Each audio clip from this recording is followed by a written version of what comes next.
A lot of people don't know this about me. I was adopted when I was 9 months. My mom put me into foster care anonymously, and I was adopted at a young age into a great family, mother and father who raised me in a middle class environment.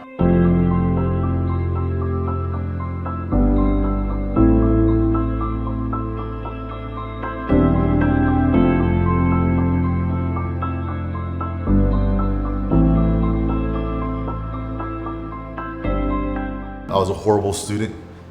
It wasn't because I think I wasn't smart, it was just because I was not interested in school. I used to turn in my papers blank.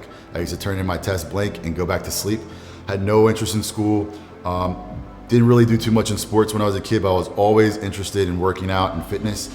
Ever since I was a kid, I started out, my first job was as a janitor in a health food store, and I had many jobs in fitness as far as working in gyms and things of that nature as I was coming up. I always liked fitness, always knew I wanted to stay fit, always thought it was important to look good because the way you look is the way you feel, and people treat you based upon that. So I was always into that. I think the basis of success is really, especially for me, was just getting out there and wanting to work and then figuring it out as you go. I knew I did a lot of crappy jobs, and I knew what I didn't want to do as I was coming up, but I wasn't afraid to take those crappy jobs.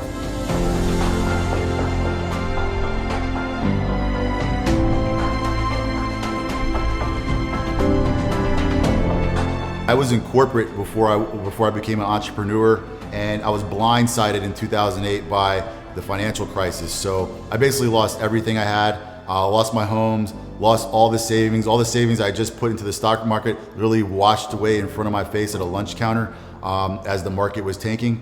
And so me and my wife lost everything that we had. We moved into basically the projects, right across from the projects in Atlanta and Bankhead Courts, and basically had to rebuild our life from there in a $20,000 home in Southwest Atlanta, where nobody I know would feel comfortable staying even for a night.